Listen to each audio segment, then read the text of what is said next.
Graham, welcome to the Wade Champions. It's an honor to meet you for me. I know you and Jerry go way back, but super excited to talk to you today. Man, right on, John and Jerry. Thanks for having me. I've been fired up for this for a while. Pretty excited, actually. Well, Jerry's been telling me about your work for a while, and over the last month or two, he's like, we're gonna get him on the podcast. It's gonna be amazing. The work that this guy does with athletes and how he brings in music and writing and all this. So I think we're gonna cover some amazing ground today. Maybe just start and let people know a little bit about sort of what's your day job? Well, I felt called to be a mental performance coach. This was probably, 20, 25 years ago. And so I'm a mental performance coach. I sometimes call myself a mental skills coach. I kind of like that language. And I proactively teach people mental skills. So when I came into this space, I realized like we need this stuff proactively. This isn't like wait till someone asks for help in a crisis. So my philosophy was always, I'm really a teacher and I'm going to go teach people a skill set that can help you perform, under pressure. And it's all involves your mind. So it's kind of how I see myself in the world. Yeah, and I mean, you've at this point worked with NBA teams, national champion NCAA teams, plenty of individual athletes as well. So you've always known this was your calling. Like, how did you prepare yourself for it, and then how did you get in with the UConns or the Sacramento Yeah. Kings of the world and some, who's who of athletes? Man, John, like when I think about that, like all I in 1997, I started doing work on myself. I went to this place called the San Francisco Healing Center. I was in Mm, a low spot and I learned to really open myself up. I learned all this really what was profound to me at the time, super profound. And so I thought I'm just going to go like share this with people. Like my plan was like this is the greatest stuff ever. Let me go share it. So how kind of like when I look back at like my resume and all these opportunities, I always just focused on helping other people. So like going to the NBA and stuff, I was just teaching kids in the Bay Area mental skills. And one mm, of them happened to be Aaron Gordon when he mhm. was 11 years old. And I was Hmm. told, treat everyone in front of you like they're wherever you want to go in life. However you think you'll be, where do you want to get to, where you want to go, treat whoever you're with right now like that. And so I met NBA players when they were kids. And I Hmm. didn't even know who they were, just kids. And I would just kind of, when I was teaching this stuff at basketball camps and going around, I would just look for who were the kids looking back at me going, hey, I'm kind of curious. Hmm. Mo 9 out of 10 would just be like, whatever. But 1 out of 10 would be like, huh, Hmm. hey, what is that? And one of them happened to be Aaron Gordon. Another Hmm. one happened to be Jalen Brown. And Hmm. they were just little kids. So I would just teach them, Hmm. And so that's how I kind of got into everything I do. It's just like I made it to the NBA, just helping other people make it to the NBA. It's just love. It's just help other people. Hmm. And so I've noticed kind of that's what kind of my whole life just kind of worked like that. And with UConn, they called me 2 years ago. It was one of the most magical calls I've ever received in my life. And because it went like this, they called and it was an assistant coach, Mamadou Diarra, just an amazing human being. He goes, Graham, do you want to come work with us at UConn? He said this, all we want you to do is be you. Just Hmm. be who you are. And I was like, whoa, I've never had someone ever say that to me in my life. Just like be you. It's always like, well, here's the role or here's the thing. And so I was just being authentically who I was for the last couple of decades. And then by the time UConn called, I was like, okay, I'll just be authentic with what we're doing. And we stuck with it. And then, they started to really roll. And for the last 700 days working with UConn, I've never experienced anything as locked in as that group. And it Yeah. was several groups. And I did everything from California. I've never been to Connecticut. This might blow your mind. I've never even met Dan Hurley. Hmm. I've never all I've done is work with the players. Hmm. So for me, my special power for whatever reason is I can connect with kids, I can connect with the players. Not that I can't connect with coaches and stuff, but I always came at this from a way of I'm gonna go teach kids. And John, I thought if I could teach a 14-year-old kid in 30 seconds this stuff, Hmm. then you could teach anyone. But if you can't make it that simple, there's no way it's gonna work. So I, I I love it, and I mean I don't know Dan Hurley at all, but watching him on television, he seems to be a pretty authentic guy too. The way Yeah. he coaches, the way he conducts himself, he's pretty unapologetic for being a Jersey guy, Yeah. right? That's And right. Joyzy. just that this is what we do. This is who I am, right? That's right. And I think I think that's pretty cool, and why he's not afraid to surround himself with people who he says just be you. Like, I mean, yeah. think about it. This blows my mind. I've done 50 to 60 mental training sessions with the UConn Huskies in the last 2 years. Hmm.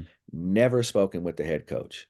Yeah. And I think about that level of trust to Yeah. be like, you can have their minds, Yeah. and spend time with them. Wow. Clearly, there's results there. So I think things like kind of you realize something's happening, right? So you're like, I think what we realized is we might have just been tapping into something.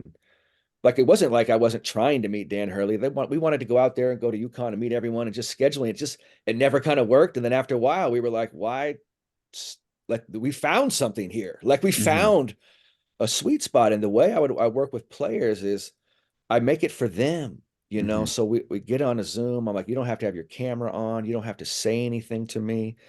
And the way I would just kind of perform, and I would perform like a radio show, and we would do little bits. The first bit, we're going to do breathing exercises. Then we're going to talk mental skills. Then we're going to do a meditation. Then you're out. And you don't need to say anything for me to deliver that to you. Just do your best where you are. And so for me, the service became Dan Hurley is clearly ton of passion, ton of firepower. I don't need to bring firepower to the group. They have that probably times 1,000. If I Hmm. can provide perhaps the yin to the yang, then we can have something there and create a little chemistry. So that's something I didn't know was going to happen. That's something I discovered was kind of happening. And then you beat every team by over 13 points and win 13 straight elimination games, and no one's done that. You go, okay, like what is this? I'm just Yeah. here opening my heart, sharing, and you kind of like Jerry's always helped me with. I mean, results are a thing, but they're not the main thing. Yeah. The main thing is something deeper than that, and that's the connection to it. So I'm super humbled by this whole experience. I don't know if we're going to do it again. I really just do it. I just count today. Like I woke up today, so I'm here with you guys. I don't even think much past the Yeah. day. I just try to be present and tune in. And I've noticed, John, like if I can tune in just being present today, it'll tell me what to do today. I don't necessarily have to worry about what's happening 5 days from now. Even though, I'm married, I have kids, like of course, but I tend to just allow myself to be present as best I can and live in that space. And I just like what I've noticed when I work with athletes and stuff, they'll tell me like that's one of the things they value most is that just I'm here present. So just Yeah. going back to your question, like how did all this stuff happen? I think I'm just really present and I'm here and I just try to share that with people, and connect in that space. And I don't know. Yeah. I don't know, have fun with it. Jerry, you Yeah. told me you're like, wait till you meet Graham. Like, Yeah, right. and here we are, a couple, 20 minutes into meeting, and I'm just like, I see it. I see Yeah, exactly. And you're Jerry, all like, in. You're yeah, all in, like aren't you? Jerry, you always say on here, like, before we can't talk about something unless we're being that thing. Right. And we were just talking about our conference and how the first night is really about setting people, is being in that room and connecting and relationships and setting the feeling for the weekend and how important that is. And Graham, that's exactly what you've done here in the first 10 minutes Well, is like, I'm yeah. like, give me some more Kool-Aid, man. This is awesome. I'm this is how why I love like mental training and all this stuff so much. I started feeling nervous for this show last night. Now, of course, I know nervousness, you reframe it, you call it joy, you go towards it. Like I know all the skills on how to do it. But isn't Yeah. it amazing that you still have the feelings? Yeah. Like Mhm. here I am, some like performance coach or whatever, and I'm like, man, I'm getting ready to do a podcast with like Jerry, and I just meeting you, John. I already feel connected, but Jerry and I are connected on a deep, deep level, Yeah. like super deep. And then you still feel nervous. Yeah. You still feel I'm like, wow, just to be alive, to experience all this and to go towards it. Because once we click in here, the last 20 minutes has felt like 1 minute to me. Yeah. So once you go 100%. into it, Hmm. the more I look at all this stuff, and this is happening to me a lot in my life these days. I think I might have always been an artist, but I learned the athlete thing to have the discipline to allow myself to be an artist Mm. because I just only noticed that now. I'm 45 years old, right? I've been basketball mental training hardcore for 20 plus years. And I think now that whole thing was to allow myself to to to to be who I think I'm supposed to be, which is an artist. And so that just keeps revealing itself to me as you show up present. Like I would have never saw this coming.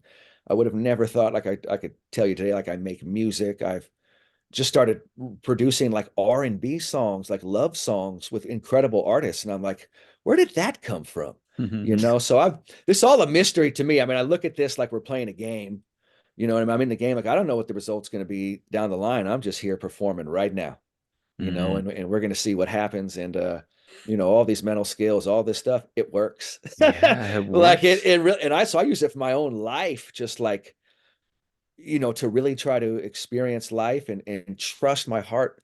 Because it's really scary. Like when you mentioned the success, like think of like back-to-back titles with UConn. I helped out the Sacramento Kings. I've done some stuff. I've helped out a few people win like championships in the NBA, like individuals. And you're like, turns out I'm not supposed to do that anymore, Yeah. which is the craziest thing in my mind. I'm like, man, I'm going to walk away from all this because I feel my heart saying you need to go into another space. You Yeah. need to like keep it moving. So I'm in real time with you guys, just listening to the calling and keeping it moving. I'm serious. I'm dead serious. Jerry, jump in Fascinating. here.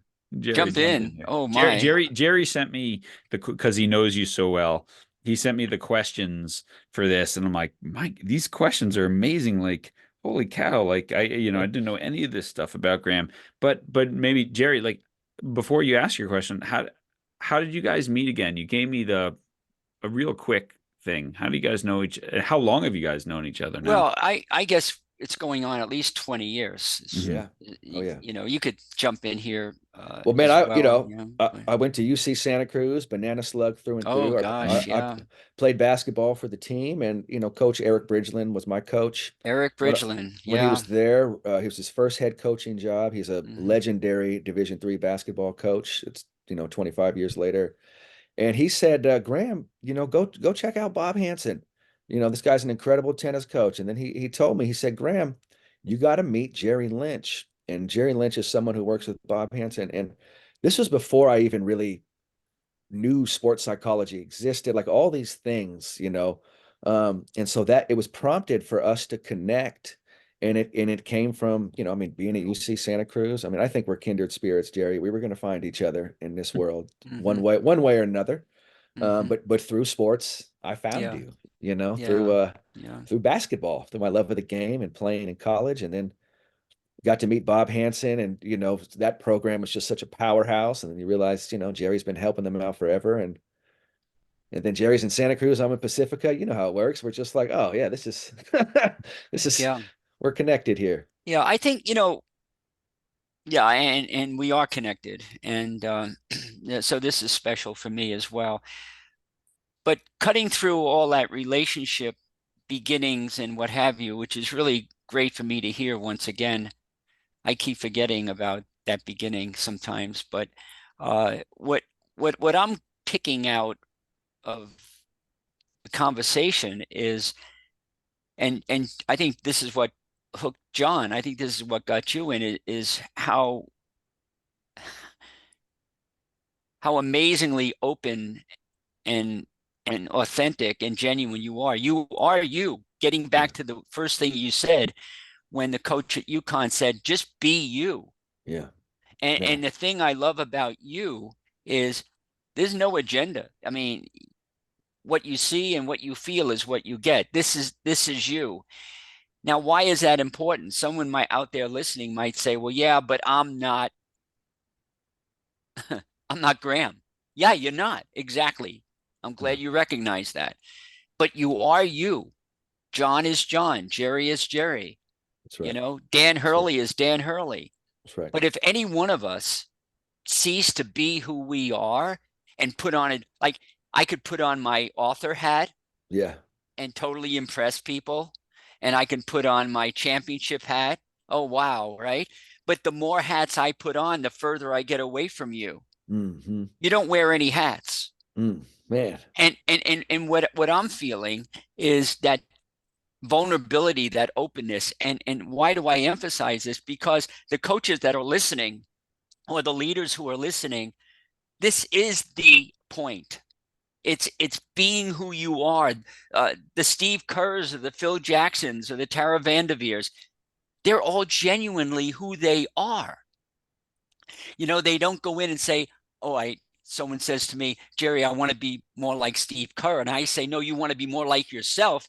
We can give you the skill set that Steve has and you can use them, but you've got to be you. And the best way for me to be right now in this moment is to be, I don't care how I look, and I can sound silly, but I get it. My intention is pure. I just want to be sure that people really get your message and it's coming through loud and clear, which is, hey, be genuine, authentic. And you're working with kids. And it's so hard, right, John? John's a youth coach. I mean, it's hard to get these kids on board. And you get kids who are attracted to you, who are listening to you. People tell me all the time, you can't work with kids. They won't listen to that mental training stuff. You have this way of going about doing that. And I think that's so important for people to understand. It's not an accident. Man, no, thank you for that. And I'm really honored by you saying that. The power of vulnerability is real. And I like to say victory goes to the vulnerable.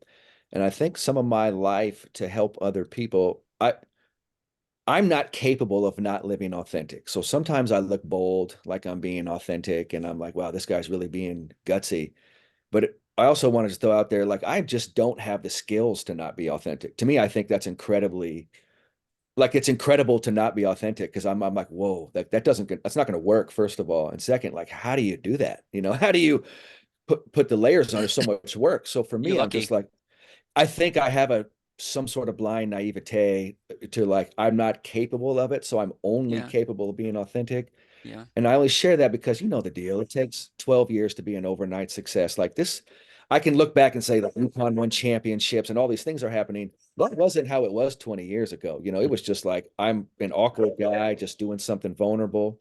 And I think what helps people now is all the concrete evidence of the results, right? All these things that people kind of are craving.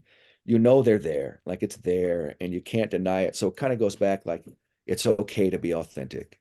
And when you think about a great athlete or a great artist or a great CEO or a great leader, they're authentic, right? They're really genuine, and they go into that space, and they, like you've always taught me, Jerry, they help create a space where people feel safe to be authentic, right? Safe to be who they are, safe to essentially fail, right? Safe to be like, hey, it didn't work, but we did it, And so you're like, we didn't fail, we were authentic. So I always looked at this as like, it came to me like the assignment is alignment. Like we're down here and we're here in the human experience. The assignment is to be aligned. And what I've noticed with that alignment, if you're into sports or kind of winning and that kind of stuff, it really works. So you don't have to worry about being hooey or some weird stuff. I know I got a beard and I come off kind of strange, but I'm like, the actual evidence is profound. And I've had many athletes I've worked with when they were kids. Here's the deal with kids, like Jaylen Brown and Aaron Gordon, two of the when I say top students I've trained, like they're really into it. Obviously, they're athletically gifted, humans. But they both told me at 19, 20 years old, they were like, Graham, we didn't know what the hell you were saying. We were 14. Like, and honestly, we just didn't really understand it. But at 19, bam, it all clicks, right? They're like, whoa, all this clicks. So when you work with kids, you can't need their validation, because it's often later that it makes sense to them. So I just teach and give it to them. John, let me run with this for a Yeah, yeah. second. So listen, this is you're saying so many things here, but we got to unpack this. Uh, yeah, we didn't know what you were saying. This is what they're saying at 19, but they were Yeah. 13, right? Yeah. What did they know? They they knew something, Yeah. and what is that something so that the coaches out there can hook on to that? They did. You were saying things, but Right. they didn't know what you were saying, but Yeah. they felt what was it? Yeah, they knew there was something. Looking back now, they knew there was something authentic and genuine. So the experience is, say I'm talking to a basketball camp. Say there's 30 kids. You're coaching a group. You do a talk on mental training. You're talking about being present. You're talking about you can't control making shots. You can control being present and trusting. And you know, a lot of kids at that age are like, no, I can control making shots or whatever. And then there's a couple of kids looking at you like, huh? And they're looking curious. So I go, well, there it is. There's the seed is planted there. Check in with those kids. Like, just stay in touch. Take your time, though. Take your time. They're 13. Don't force it. Take your time. It was after I spoke first time to Jaylen Brown. He called me. It was probably a year and a half later. Hey, do you remember me from that camp? I got all these people in my practice now. I'm really nervous. You mentioned something about breathing back then. Like that, you know, that's it. He was like, I remember you mentioned something about breathing. And so we work on breathing, do all that. Now Jaylen Brown is like a breathing expert. And not Mm-hmm. for me, but like he took it and ran. You know, he was like, oh, this stuff helps. And all he does breath work training, you know, he does all this stuff. So with kids, one thing I found that really helped, treat them like they're super intelligent, like, because they are. So even if they're like, I don't know the words you're saying, they feel the vibration, they feel your energy. That intelligence is always there. They feel the authenticity. They felt that I was treating them genuine. They felt that I was just giving them high level intelligence. Even if it didn't make sense to them, they were like, man, this person's treating me super intelligent. I don't know what he's saying, but I like the respect. And he also, and this is the big one, I don't need anything from them. This is the one that really set it off. You can't go teach some great skill and then be like, hey, Jaylen, can you like tell me that was cool? Or like, go do it. They literally weren't doing it for years. And I didn't care. Right. Because I mean, Aaron Gordon told me one day, this is when he got to be about 16 or 17. So we'd been together for a few years. And I was driving down to San Jose, an hour where I'm from. I would drive to San Jose to go work with him and his team for 15 minutes for free, no money. I just felt my heart telling me to do it. I would go teach and then I would leave right away. One time he ran after me and stopped me. He said, Graham, where are you going? I'm like, I'm going home with my wife and kids. And he was like, he said, how can you just come down here and just leave? He goes, how come? He said, how come you don't need anything from me? At this point, he was 16 or 17. Like, you knew who Aaron Gordon was, right? It was like, okay, this guy's going to the NBA, right? It's going to happen in a couple of years. He goes, people come to work with me and they want to say they worked with me or they want to say, he goes, you just come down, give it and take off. And I said, young man, because what I have, you're looking for. I don't need anything from you. I already have it. And he paused in that moment and you could see we had a moment. He was like, holy shit. Like, okay. And there was a level of trust hit that he was like, got it. Because where's the other thing? When you're working with great youth basketball players, 9 out of 10 people steal from them. That's how the business goes. So they're all suspect of everyone. Only if they're really good, not your average. I'm talking the really good players. They know who they are. We know they're great by 14. You know they're going to be in the NBA. But in basketball, you can tell, you know. Yeah. You could look at Ben Simmons at 14. You go, you know what's happening. So that I had to earn trust for 4 or 5 years before they realize, okay, there's trust. You're not taking, you don't need anything from us. And then that opens up the door for way deeper work. And that, so with kids, you can't need their validation. You don't need them to tell you you're doing good. If you need a kid to tell you you're doing good, you got to go work on yourself a little more because you don't want to need a 14-year-old to tell you that you're good for you to know it. So that opened up a lot of space to create something with, I think, kids where they know there's something real there. I don't need anything from them. I don't need their validation. I mean, once you're aware of the stuff we're teaching, you don't need any validation for this. That's like realizing water's good for you. And if someone's like water's bad, I don't need them to tell me what. I already know what this is. Like, Yeah. so It's amazing, man. I mean, I love there's a quote and I forget who it's from. But you know, the go along with this when you said, you know, treat kids like they're super intelligent, right? And the quote is something like, we have to stop thinking about children as empty vessels waiting to be filled, that's right. right? It's in there, That's right? right. You're just opening the door and making them maybe see something that's in there That's right. already. And this point is, I mean, these three things, right? For every coach listening, right? If you're comfortable with yourself and you've done the work and you know what you're talking about, you go and you deliver your coaching session, you coach your team, and you can't need the validation in the moment. And I think this happens with age, right? Like you've been doing this long enough, you realize that sometimes 7 years later, someone gives you a call and be like, now I know what you meant, right? But so there's longevity, but you don't need anything from them. You can't take anything from them. You have to have everything you need, right? And then you have to treat them. You got to make them feel loved. And this all That's goes right. into, if they know you're there for them, if they know you're in it for them, right? Then that's where you're going to get the best out of them. Man, And that's the secret it's of coaching. It's almost like I've heard it's like almost like it should be illegal, not illegal to know that, but once you unlock what this is and you're just loving human beings, being genuine, and you realize that wins, it almost feels unfair, Hmm. because you're like, I'm going to go and joyously do this thing and work on being with each other and connecting and being open and trusting. And you realize that helps you win. And the part of you that wants to win goes, I'm going to go do that even more. And you're like, Hmm. oh God, I almost feel uncomfortable. That's why I feel the need to share it with everyone, because I'm like, this isn't like because it works. When you watch someone authentically, genuinely feeling safe, they're going to go for it, man. They're going to Hmm. let it rip. There's nothing more scary than playing against a team that feels present and free. Everyone knows it. You're like, we're in big trouble today. Hmm. At best, we can match that and have an epic performance. And I like to use the example of the dunk contest in 2016. That I don't know if anyone remembers. That's with Aaron Gordon and Zach LaVine, where Aaron Gordon was jumping over the mascot and Zach LaVine was between his legs from the free throw line, doing like the most incredible stuff. They needed each other for that. It's considered maybe the best dunk contest of all time, and I mean that humbly. Obviously Michael Jordan, those guys were great, but like Jerry's helped me with this a lot. Like when you love your opponent, they can take you to a level that's so profound. And when you love your opponent and they don't know to love you back, they're in a world of hurt. Like Yeah. if they're like, we're gonna go beat them. Aaron Gordon and Zach LaVine, I call it competitive collaboration. They work together to do stuff we've never seen before. And Yeah. Aaron Gordon, after had to deal with he never won a dunk contest, but he might be the greatest dunker in NBA history, which is pretty funny. That is interesting. But I mean, you Messi and Ronaldo and soccer, Yeah, or Magic, whatever it is, yeah, like everyone kind of needs a foil.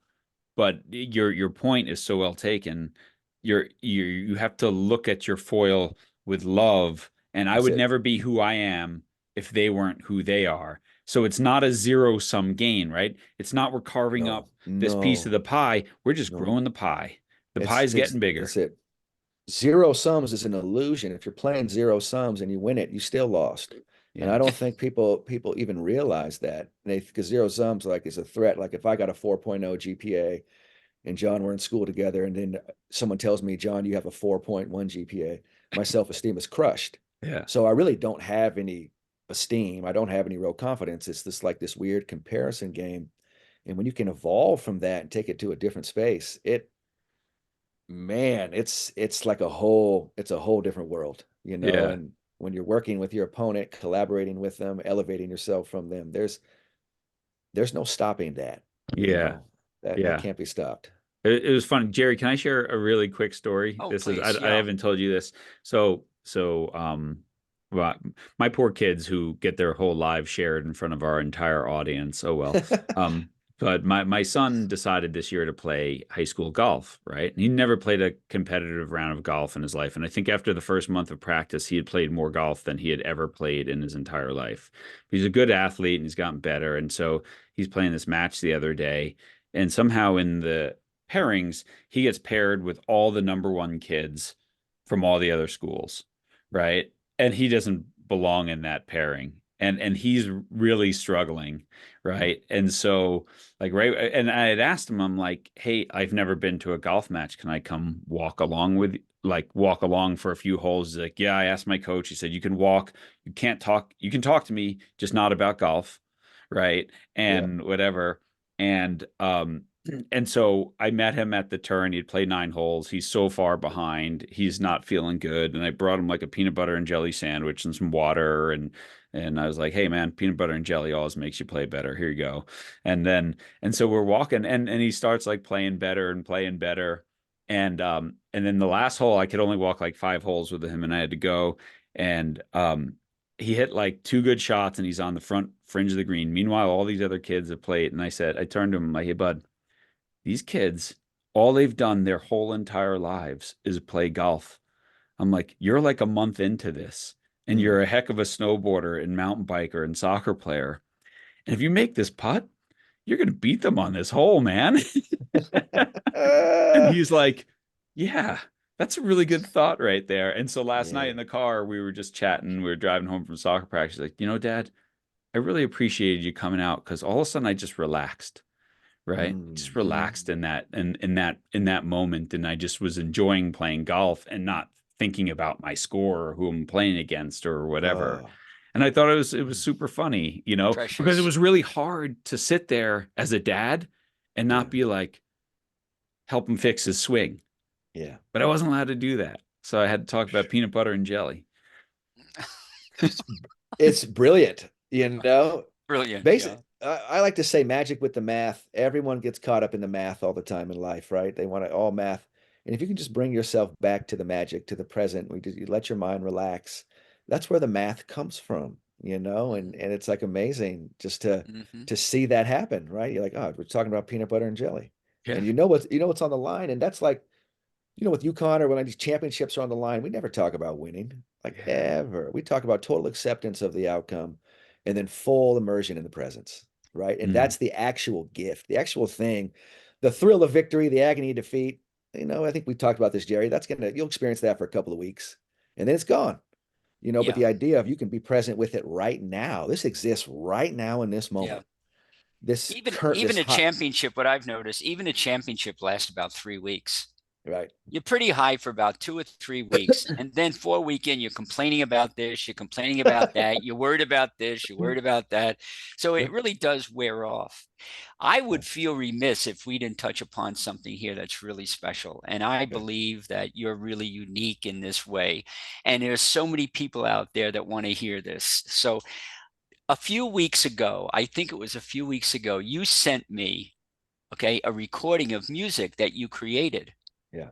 Oh my gosh. I listened to that thing. I'm going to tell you, I played it. It made my day amazing.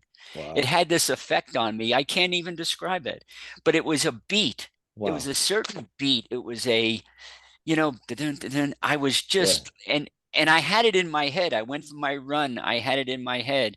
I was going about some other chores that I had. I had the beat in my head. I want you to see if you could unpack that Yeah. idea, because I know you bring that to the athletes, and maybe there's something in there that you unpack that could really help all of us to bring that to helping kids, helping adults, whatever, with their mental game. Yeah. Wow. Thank you for that. The music has always been such a big calling in my life. When I grew up, I played viola in an orchestra for 3 years. I played piano for 5 years. I've always been a musical person, and I've had a, rhythm and all that. And I remember having an experience when I was young playing piano, right? We'd have piano recitals, and I'd always go last playing the recitals, right? So you have to sit there the whole time while everyone goes. And you know how you're just nervous the whole time. And then you go, and people would tell me, hey, you have a lot of feeling. Like when you play, there's a connection, there's a thing that happens. And I'm like, I'm trying here I'm playing sports, man. Like this is just my mom's making me play piano. You know what I mean? But my mom was like, it's so good for you. You'll love it in life. And I'm like, whatever. Like I want to go play sports. But I think I've always had a rhythm and a connection to being tuned into music. So, long story short, right, we're doing all this mental training the last 20 years. What do all athletes love? Not all, but what do most athletes love? Music. Go work out with an athlete. What's usually happening? They got music going on. They're lifting weights, they're training, there's a rhythm. Ask an athlete when they perform at their best after, what was it like? They'll be like, oh, I was flowing. I was in flow. So if you listen closely, this whole thing's a dance. This whole thing's a rhythm. Great athletes perform. They're not like after they perform, I was mathematical, calculating every step I was going to take. No, they don't say that. They're like, man, I was just in it. Body was flowing, body was moving. So it hit me. Why don't we take some of this mental training stuff and put music behind it? Just like put some music behind it. So maybe athletes, when they're doing their thing, they have good rhythm, good beats, but like we're giving them the information that's like hardwiring them on a deep level to really perform in life. So I made a mixtape in 2014, 10 years ago. A friend of mine edited it. We just used all the popular beats of the time, and I just talked for 10 minutes. We made a little mixtape on YouTube called the Mental Game Mixtape, I think it was. And then when 2020 hit, COVID hit, it was like, okay, everything shut down. I felt it in my heart so strong. It was like music time, all in, go for music, deliver the mental game through music. Go, Graham. And I stopped working with the Utah Jazz. I retired from basketball. I mean, like really let go of basketball and was all in with music. Hired a producer to come to my house for an entire year every Friday to teach me how to get uncomfortable with making music. I knew it was going to be awkward for a while. So he taught me how to use GarageBand and these different programs. I didn't even know how to turn them on. I didn't know how to do anything. And I was like, if you can go through this awkwardness you can learn how to do it. So we did a year straight of that. And by 2021, I started recording, not making beats, but I just started recording music, recording music, recording music. And I just was like, this is how I'm going to transfer all these concepts is through music. So, and also gave me a chance to be super vulnerable, to be awkward. People knew me as a mental coach, and I'm sending them songs, and they're like, Graham, this is like watching Shaq shooting 3-pointers. Like, what are you doing? Go back to your lane. And I was like, this isn't like watching Shaq shoot 3-pointers. This is like watching Jason Kidd in the summer missing 3-pointers in the pro-am so he can hit a couple in a big game. I'm missing right now. I don't look good in music, but I'm building something here. And I wanted to show people the experience of being vulnerable, being uncomfortable, starting from scratch again. Like I'd hit a certain level with basketball and was like, I got to go back to being a rookie again. And music allows me a space to do that. So I'm just recording with my voice, recording, putting stuff out. I dropped 125 songs last year, almost a song every 2 or 3 days. I was putting them out there. And what would happen was I started to realize people would call me and say, hey, cool song. Who made the beat? And I was like, oh, I made the beat. They were like, you're making the beats? And I was like, yeah, I'm making them. They were like, cool. You sound okay, but those beats, there's something there. You know, when you start, like, I was trying to make my voice sound good. Yeah. And they were like, something about the music. So long story short, Jerry, the beat I sent you a month ago, I just make beats now. I'm pretty sure I'm a music producer now. And I didn't ask for this. This is just what's coming through me. I make about 60 to 70 beats a month. I do it for fun. I just sit down, it calls me. Of those 60 to 70 beats, 5 to 8 are pretty good. That tends to be the metric. So you go 1 for 10, but you still enjoy the whole experience of making them. Yeah. And so music to me is just the simplest way to transfer energy, to transfer mental training. So now I might work with an athlete and they're going, man, I'm really not trusting my shot right now. And I send them a song that says, I'm aggressive. And the whole song was just an affirmation saying, I'm aggressive. I trust my skills. I'm aggressive. I trust my, and then I might listen to that for 10 minutes and it's gonna get in there. Then they're on the court. They go, man, I'm aggressive. I trust my skills. Yeah. Well, can you look, I would never think of writing a book without having some music on in the background. And I choose the music, specifically for that purpose. There are coaches out there that I know are listening that are intrigued by what you're saying, and they're intimidated by that process, and they're not going to have the time nor the desire to create that. What can they do so that the point isn't missed, that they can play something, do something with their athletes in terms of music? Well, you could go to, I stream it all. It's on every platform. So if you go under Graham the Guide, I mean, that's a Graham start. the Guide. Guide, Guide. All Yeah. the songs are performance-based songs. I have breathwork songs, breathing exercises. So what we're trying to do is like music is great. If you think about it, if anyone remembers being in kindergarten, first grade, how did you learn? You were singing the whole time. All preschool is singing. I remember songs from grammar school. I don't remember classes I took in high school, but I remember whole songs I learned in first grade because we sung them over and over again. So the science behind learning with melody is real. It's called dual encoding. And dual encoding means when you learn with melody, you have twice the chance to retain the information because melody helps you remember it. So if we're working on some coaching concepts, just put a melody to it, play it for them 100 times throughout the year, and guess what? They're going to know for life those coaching concepts. So you don't realize you know a song lyrics, go let the song come on the car, and all of a sudden you know the lyrics because you know the melody brings it back. So the science is there. This is robust. It's all there.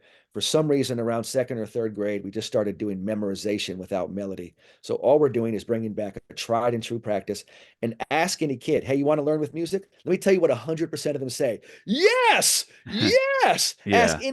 Ask any adult if they want to. I work with a ton of CEOs now.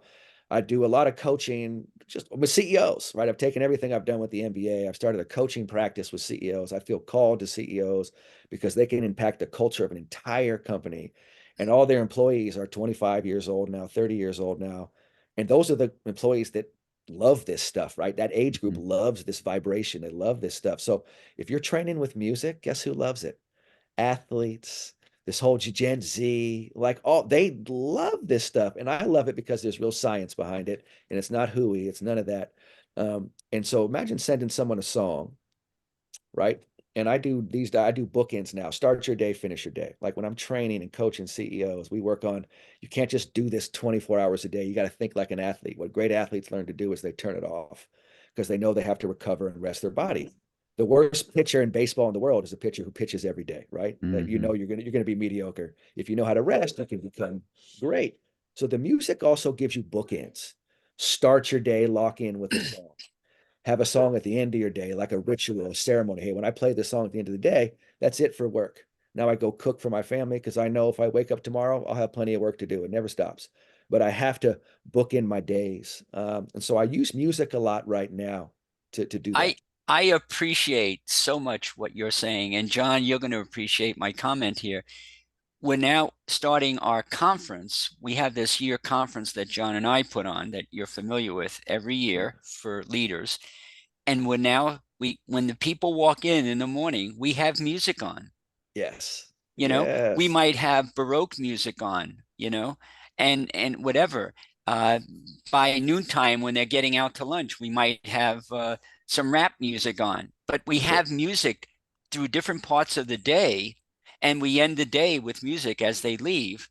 And then when the conference is over, we might do something as silly as have a flash mob, Yeah. I'm right? telling people are craving this They stuff. cra they crave it. Craving. And Everyone gets up and dances. it's so Why? fun. It's Because so of what you're saying. it's Now I can put the science behind my intuitive feeling about this that's it. music stuff. I think we just needed to learn it was legit. There's science. Because Legit. no, because people think art is we they think, oh, Yeah. like, oh, a kid's gonna be an artist, no one's gonna make any money. They don't know what they're doing. What we're trying to Oh, show is like this stuff, like you have to have discipline and devotion, but yeah. my God, this works. I went and did a workshop with like really high level lawyers working for a venture capital firm, Builders Vision, great firm. And I'm going in there and they want me to do a 3-hour talk with them. And man, guess what I bring in? I just bring in a speaker. I'm Mhm. bringing a speaker right next to me, hit play, and I'm like, guess what we're doing the whole time? This is going to be like a show. You know what everyone does? Just huge smiles. Like Ah, power lawyers, you know what I mean? Like top of the just and they're like, oh my God, here we go. And everyone's grooving, and all of a sudden, and I'm guess what? We're in flow now, right? And so it's like there's a method to all of it. So music is real. Coaches, don't be afraid to incorporate music in what you're doing. Your athlete's going to love you for it. mhm. I love it. When was the last time you went someplace like I want to go to the conference and have you guys turn on music? I want to be a part of that. I Mhm. don't think I've ever heard someone be like, man, it really sucks when the good music comes on. Man, that really Well, the other thing about it, right? And everyone listening to this has songs in their life that as soon as that they hear the first, couple bars, it takes them back to that time in their life, that's right. right? Whatever it is. And so those songs are so powerful and they bring on the most powerful ones bring on the most powerful. I mean, you feel yourself in that moment. You smell the thing, you feel the tingling in your body. Maybe it's sadness, maybe it's pure joy, excitement, whatever it is. And so to tie this to music, right? To do these little meditations or a visualization and tie it to music and do that well, and then put that on your warm up, reel. Well, then every single Come on. kid, right, when that song pops on, they pop into that moment and Do they you see focus in. do you see how this works? Like Mm.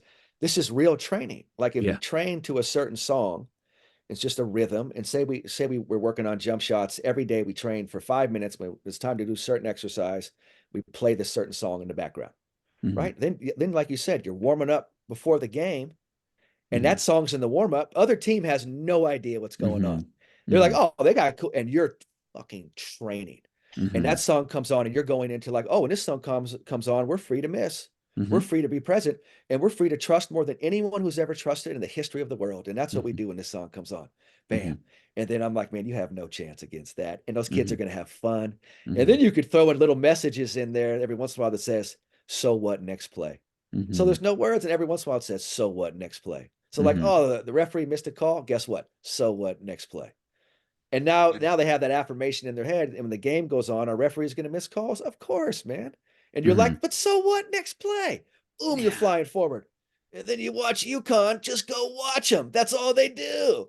Yeah. Like, I just mean, like, you can They're watch just it if you relentless. if It's you just just, if you yeah. train, but if you train for it, Yeah. then in the real moments, you're like, this is what we've trained for. We knew the other team was going to score 2 straight buckets. We don't give a shit. We're on to the next play. Yeah. Yeah. And we've practiced. That wasn't like we practiced the night before. We practiced for hundreds of days before this moment. Right. Right. Like, Of this is course, just the Zach demonstration. Edey's going to score 30 points. Who cares? Next play. Here we go. That's no problem at all. And he's Yeah. great. We welcome that in. Yeah. We do, Yeah. but never do we welcome in not moving forward to the next play. Never. Yeah. Ever is that okay? Ever is that acceptable? And when we compete for these things. If they have more Right. points than us at the end of the game, so be it, man. So be it. Yeah. Yeah. Oof. So be it. This is so good.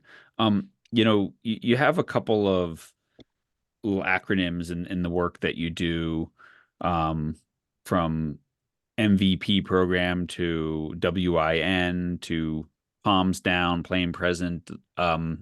Yeah, I mean, palms down. What's palms down? Hey, it's the opposite of this. Yeah. Anytime you watch a sporting event, this is the most pathetic thing you'll ever see.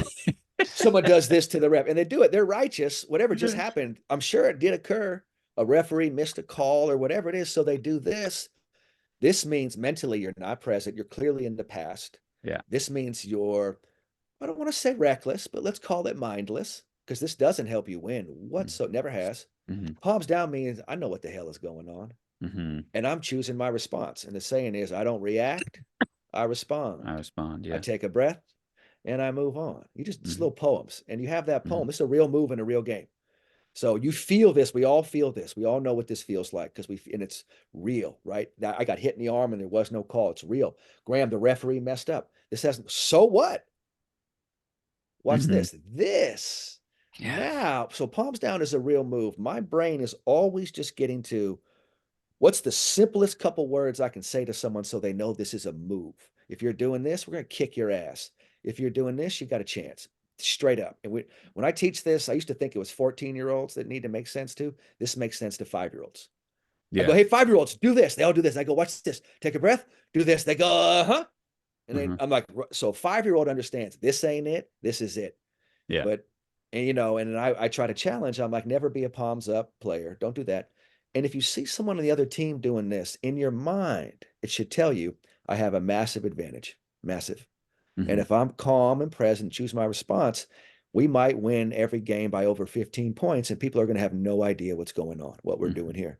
And we're simply just mastering the mental game. And did the referee miss the call? We're like, that's okay. I call it competitive compassion. Of course, we knew the ref was going to miss that call. We love it when they miss calls because it shows us we can do this. Yeah. And actually, that's more important than a referee making the right calls. This is what's important. Right. It's actually like but it's actually a moment in the game to our advantage because he's going to miss calls for them and they're going to do this. Yes. And he's going to miss calls for us and we're going to do this. So every time a call's missed, that's like it's a bonus point. We have to get to the place where you recognize we're talking basketball on the court at all times. There's 3 teams.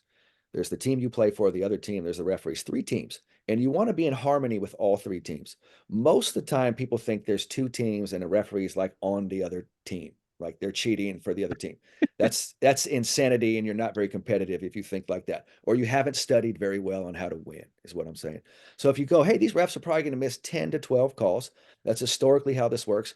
We're going to be the best at moving forward after that, and we're going to destroy other people because of that. We actually love referees. And we love them on a deep level. They have the hardest job in the world. After a game, nobody ever likes a ref. If one team is like the refs suck, the other team is not like they're amazing. They both think they suck.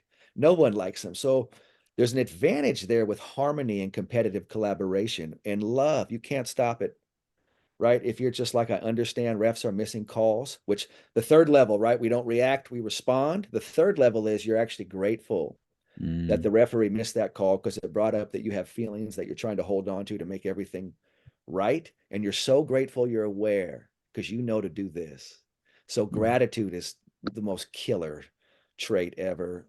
It's literally unstoppable. And what happens after you do this for a while, if you genuinely love referees, what do you think is going to happen after a couple of years? They'll love you back. That's why it should be illegal to know what we're saying, because Yeah. you can't, it's human nature. They'll never tell you they love you back. They won't Yeah. say it out loud. They can't Yeah. say it out loud, but deep in their heart, they'll love you. And they'll give you the benefit of the doubt. all the time. And you have to be, and then when that happens, you have to train when that happens, because everyone's going to be like, why are you getting all the calls? It's so unfair. And you'll be like, it's totally fair. I've trained how to work with that team. I Mm-hmm. work with that third team on the court all the time. Mm. All the time. Where The most people, you know what I mean? the expression is when you're giving up, you throw your hands in the air, Yeah. right? And Yeah. that's the motion that you're talking about. When Yeah. you got things like this, you're under control. Calm down, relax. We got it. You're on top of it. Why are No you on problem. top of it? Because you're like your hands are like this. We It's got on it. top of you when it's like that. This is a victim. Yeah, right. This is the next I level. hope that Draymond Green is listening to this podcast. It'll be the hardest thing anyone ever does, because the only thing that's making you do this is the little silly part in you that's trying to be righteous. And that little silly part of you that thinks you're being righteous, like the refs aren't giving you calls, ask yourself, do you ever argue for the other team to get calls?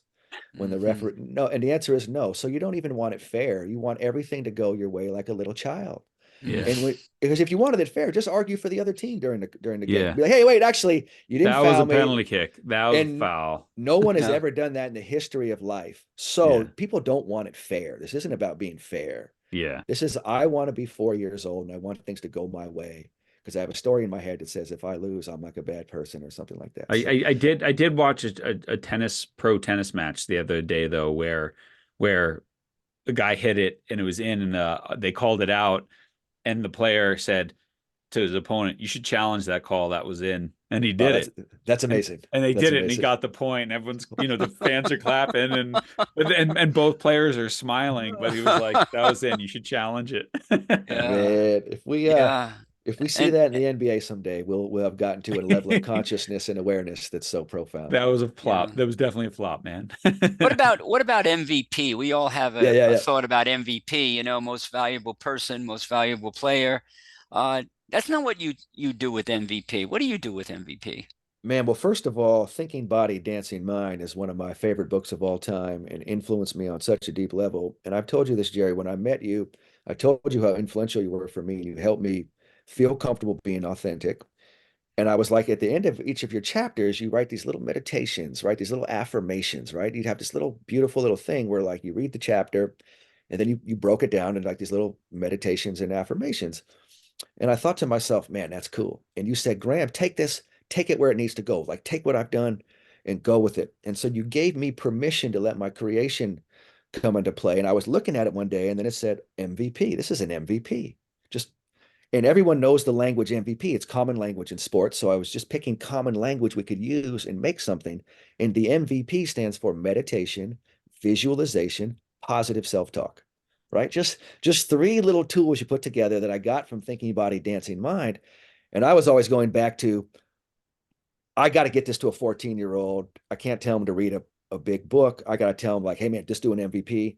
And then I got to be able to do an MVP with someone in 5 minutes. So what not perfected, but what I worked on was I got to do these little meditations with visualization and positive self-talk, and they've got to be 5 minutes or less. And that's a start. Like meditate for 3 days if you want, do whatever you want, but to start, like, hey, how about 5 minutes? You know what I mean? And then Take two of these and call me in the morning. yeah, and then I'd always do the visualization. I have them visualize doing something successful, right? We know with visualization, you can work through challenges, you can do all kinds of stuff. But just to start, you just have them breathe, have them see something positive in their mind, and they tell themselves, hey, I love myself unconditionally, or I trust my game unconditionally. Then you have them open their eyes and you're like, you just did an MVP. Great job. And they're like, all right. And I'm like, there it is. So the MVP to me is just a little thing, a play on words. Everything I've done, to me, mental training, it starts with language. And the more you can learn the language, right, after a while, it starts to make sense. So going back to Aaron Gordon and Jaylen Brown, I introduced them to language when they were kids. It may not have made sense. And then at 19, they're like, it makes sense. Same thing's going on with my kids right now. With anyone who has kids, they may not know what you're saying, but you keep speaking it around them. And at a certain age, they're like, huh, turns out I know what that is now. And I've been hearing my dad say that since I was 3 years old. So I let my kids, Maya's 11, Ty is 8, I let them listen to me coach when I'm on the phone. And they're in the background, playing Nintendo Switch or doing art, but they're hearing me talk about being present. They're hearing me talk about palms down. I talk about palms down so much. I mean, they think I'm a dork. My kids don't think I'm like some cool coach. They're like, what is this stuff? But the language, right? So if you say, hey, we're gonna do a little MVP or palms down, right? Hit them with the palms down. or next play speed, right? How fast can you bounce back when you lose your focus? That just gives them a language they're aware of, then a way to practice it. And like Aaron Gordon last year before the NBA finals, this really blew my mind. We've been working together since he was 11, right? So 16, 17 years of work together. And before the NBA finals last year, he goes, "Hey, Graham, like, this is it, man. Like, this is what I've been trying to go to since I was 8, and I'm here. There's no other level. There's no bigger games." And he goes, what do we do now? What do we do now? And it hit us both at the exact same moment. He goes, "Man, we do the same stuff we've been doing since you were 11 years old." Like this. And what is that? We're going to play present because that language was introduced. We're going to have fast next play speed if we lose our focus. And we're going to hit it with the palms down. That's it. Yeah. But because if you change it in that moment, and this is what coaches tend to do. All right, we're in the biggest game of the season. Yes. We're going to add 2 extra practices, 4 film sessions, and whatever. All you just told everyone is we're not ready. Dude, it has to be so absurdly simple. I felt this, and I have felt what I assumed Kobe and Michael Jordan felt. Me and Aaron, we were connected. It was FaceTime. We felt it in the same moment. He goes, "Well, what do we do?" And I was like, "Nothing new. We do the same shit. And guess what? You've been doing it for 17 years. Nobody can stop you." And then the whole Bruce Lee quote, I don't fear a man who's practiced 10,000 kicks once. I fear the man who's practiced one kick 10,000 times. But he went into the NBA finals last year. And if you watched game 1 of the NBA finals last year, he said, "Graham, they have nothing for me." He said, I'm going to be so present. I think he scored the first 12 points in game 1 of the finals. And obviously the Joker's best player. But like Aaron's mindset. So going into UConn before these big games, it was like, man, this shit is so simple. It's almost absurd. It's up like, we were trying to win. We're not trying to win. We're just being present and trusting. This is absurd. We're just gonna go out there and do this dance for 50 minutes, and then we'll see what's up. We'll see what the score is. And you've done all your work before to make it that simple. I had to learn that because in those big games, it feels way different. The energy is like, it's absurd how big the energy is. So you're like, big energy, maybe I should do like big things. They're like, do some new stuff. Do this. Make the stuff you've been doing forever look really simple and breathe. Do what you do. Enjoy it. So the title of one of your books, we haven't talked about that, is called Playing Present. Yeah. Unpack that a little bit for us. The title, what it means, the book. We want people to understand there's something out there they can grab a hold of. You know what? It took me over a decade to write the book. It's called Play Present. It's 50 pages long. It's probably the hardest thing I've ever done in my life. To get it to 50 pages took everything in my life to make it that simple. It's a playbook. So it's just a series of language. There's 11 plays. And it teaches you from the first play when, right? What's impactful now? What's important now? The second play is play present. The third play is next play speed. You just take those 3 plays. That's it. So playing present, what I realized was when everyone was at their best performance in their life, right? Absolute best. What were they doing? They were like, "I'm just present." Like, that's it. I was present, fully trusting. I wasn't in tomorrow. I wasn't worried about yesterday. I was so here. And the high of being present was the greatest reward, the thing. So to me, that's the essence of all goals, is playing present. That's where it all comes from. And so I wrote that book to be like, I'm always just trying to get to the essence of what this thing is. What's the actual thing? Quick story about Jaylen Brown, right? Fast forward, we've been working together for years. He goes to Cal Berkeley. I've been telling him about play present, don't worry about numbers and all that. And some guys are so good, they can think about numbers and go get numbers, right? They're just so good. They can do that at a certain age. And he goes at Cal and they're playing against Utah. And he calls me and he goes, "Graham, at Utah, you get on the floor at Utah, you can't see the scoreboard when you're on the floor." So he goes, "I can't see the score or numbers." So he was like, "F it. I'm going to try this play present thing." he goes, "I'm just going to be present the whole game, not worry about the score. Just literally be in my body for each moment and go and trust." And he said he did it. And he was sitting after the game. He goes, "Yeah, I felt pretty good. Felt good." And this manager runs up to him, Jaylen, "Do you know how many points you just scored?" He was like, "I got no idea how many points I scored." And the manager was like, "You just dropped your career highs the first time you've scored 30 points in college." And he was like, "Oh shit. Yeah. Oh, so playing present is where it comes from. Got it." So the goal to me, obviously, if we were talking basketball, you want to have more points than the other team. The way that comes from is playing present. And so that's why I wrote that book. I locked myself in a room for 3 months, and like made myself do it. I wrote it myself, typed it out, edited it myself, didn't have a publisher, anything like that. So I'm most proud of that work because it's insane. Like I dropped 125 songs last year. That's nothing to me. Like Mhm. verbally, that's like I'm born to do this. But like typing was vulnerable and uncomfortable. So when I wrote Play Present, it was like, this is for the world. This is it. It's a playbook. And I've noticed the language, the plays in there, I've tested them under the most immense pressure, like do or die, way beyond sports. Like my wife is pregnant. We don't have any money. How are we going to pay rent in 2 days? You know what I mean? Like Mhm. shit like that. Like really real. That's real. That's really Mhm. real. Like that's how I was living this. And then you're present and somehow it works out. Like Mhm. you got to hit some game winning shots in life. You're going to Yeah. have to hit a couple games. You're going to have to miss a bunch, but you're going to have to hit a few game winning shots. So I've learned with being present, it's okay to be under pressure.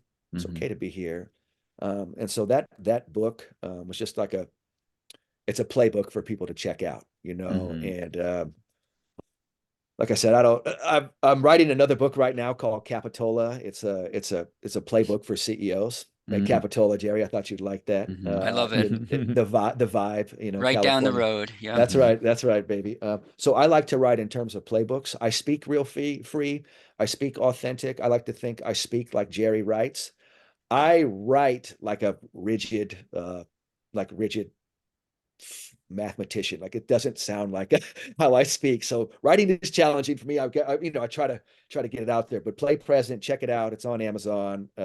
It's a playbook, and I work with an artist. So the way I designed it is I have a great artist I work with, again inspired by Jerry, and I wanted someone to put visuals on it. So every chapter has a picture of an athlete, has custom drawings drawn by Shamari Smith, an incredible artist from Oakland, all original art, just an incredible person. So when I was writing it, I wanted visuals. I wanted the whole thing, to make it so, again, a 14-year-old could pick the book up and say, this makes some sense, Mhm. right? Makes some sense.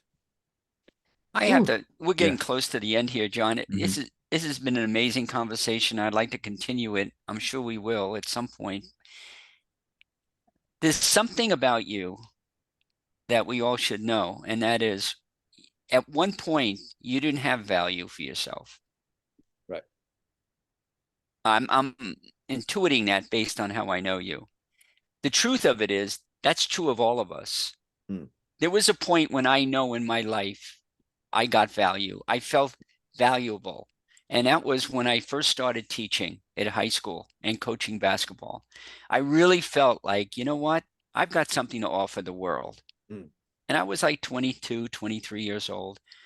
I'm curious, listening to you this whole hour, what was that moment or what on your path, what continues, what gives you value or what gave you Yeah. value so that you can continue to do the good work you're doing?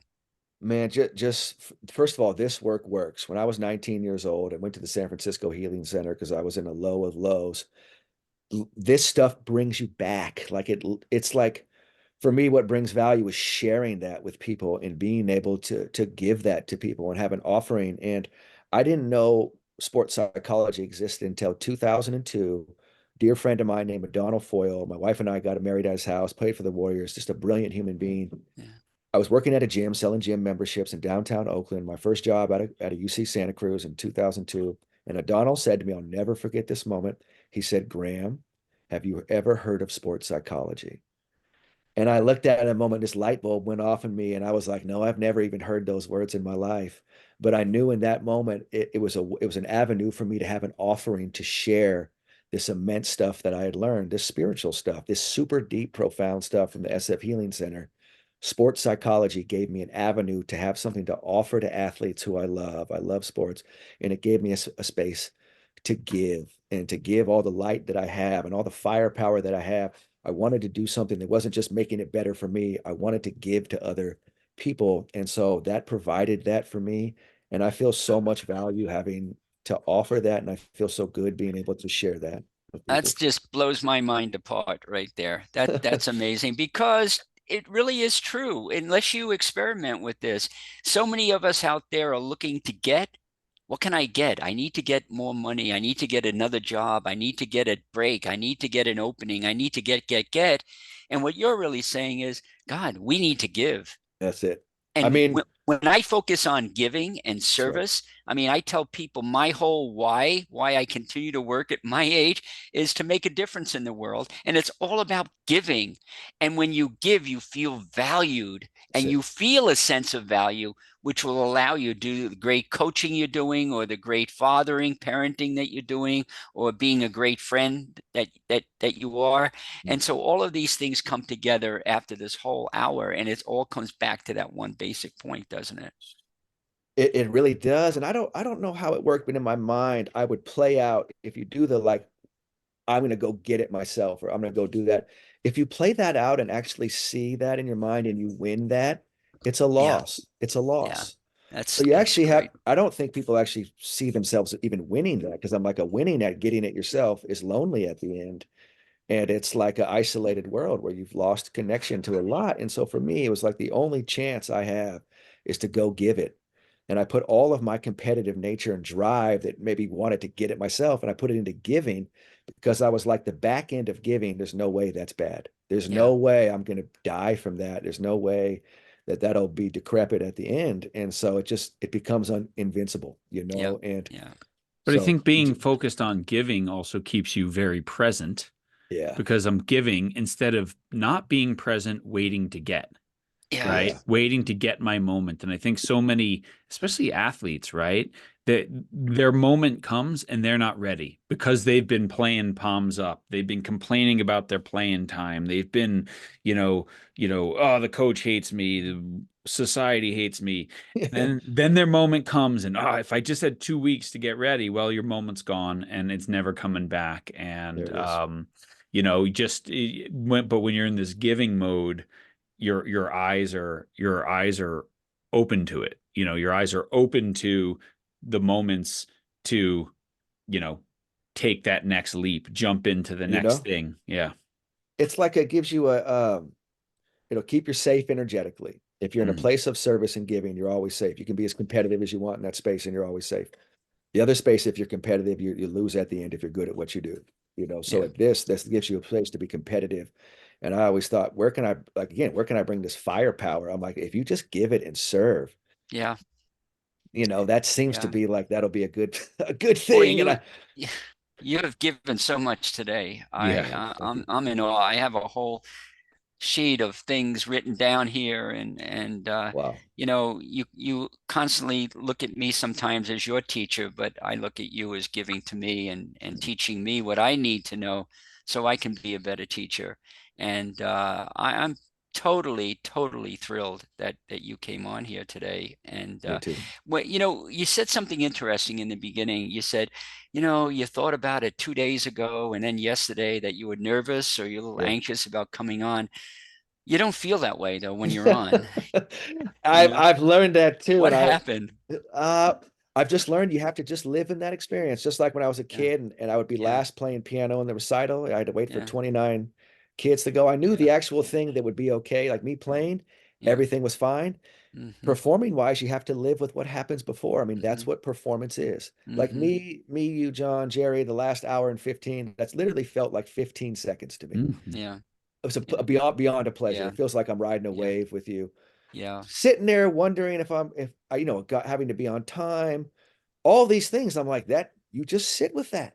Like, and Mm-hmm, that's part of performance. mm-hmm. Like if I'm a guest speaker somewhere, the actual talk is a pleasure for me.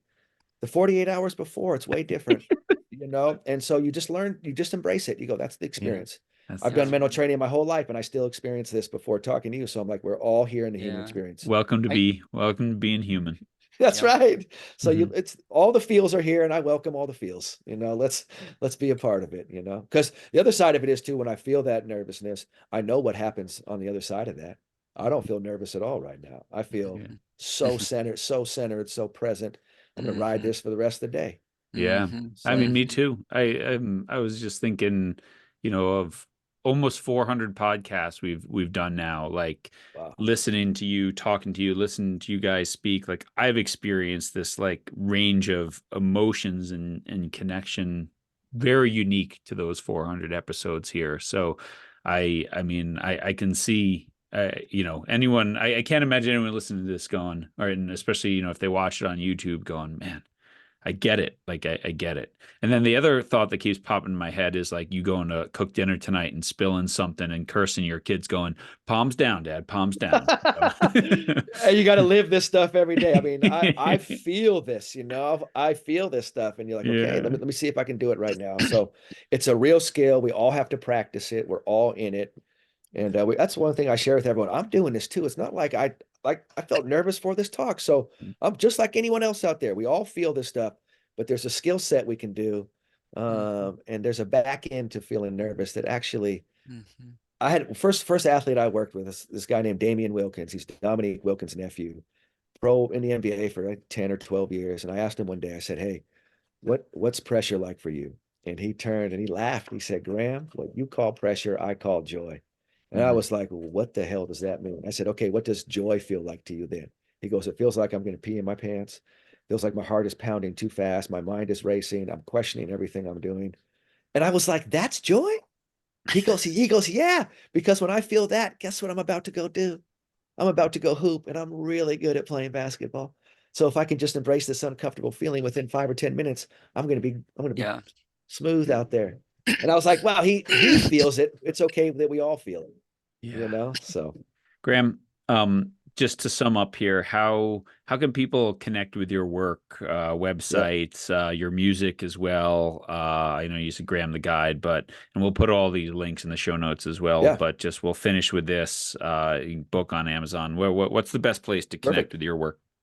Well, capitolacoaching.com is my business. That's my coaching business. And like I was saying, I've basketball run the last 20 years. I just started this business to transfer over everything I've learned with basketball and all these skills to working with CEOs now, because that can make the biggest impact with their company, with their tech, whatever they're putting out there.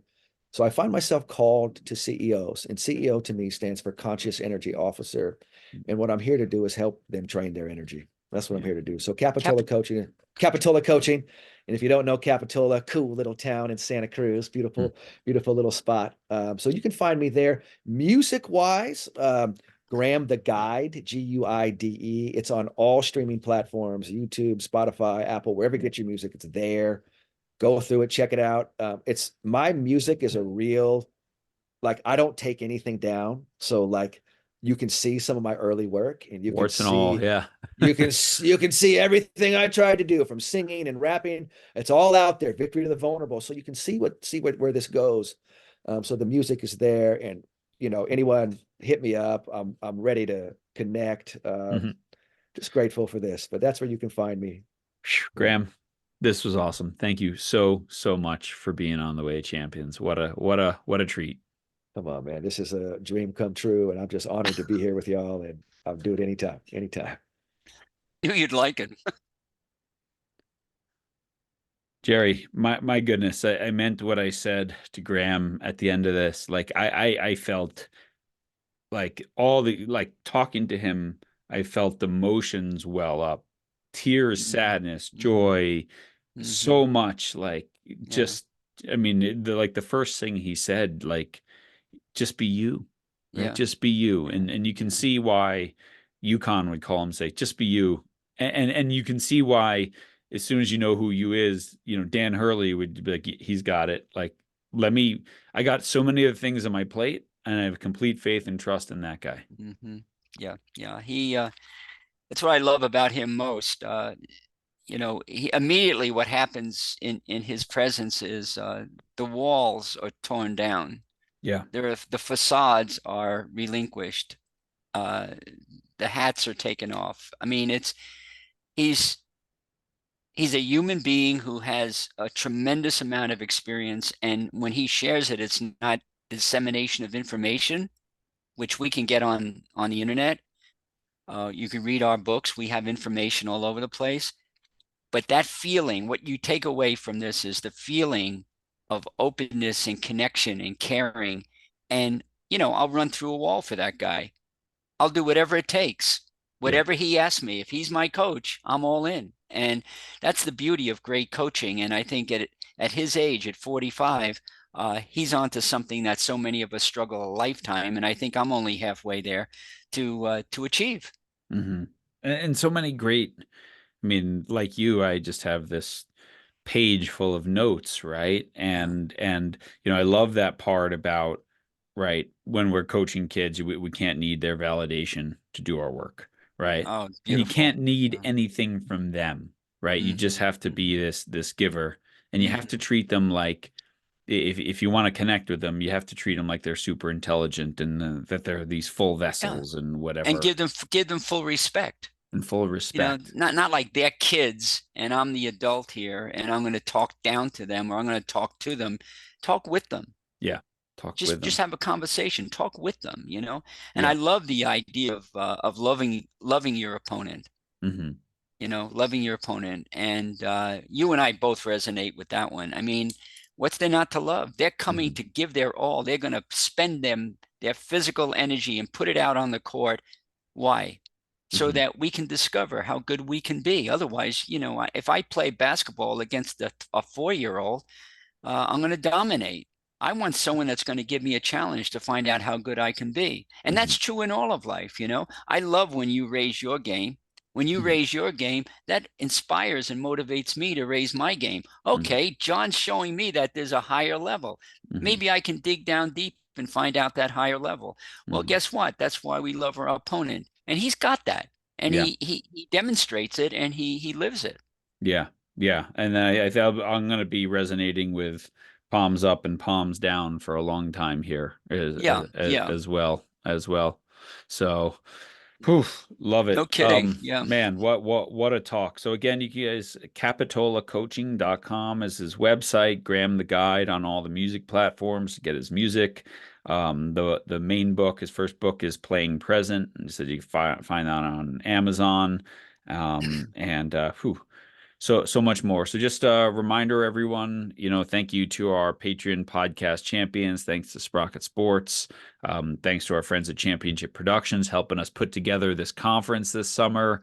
Um, we just last week announced our first speaker, Pete Steinberg, the two-time World Cup head coach for U.S. Women's Rugby, and Olympic assistant coach in 2016, and 11 national championships as a collegiate rugby coach as well. I mean, and you all heard him on the podcast last week.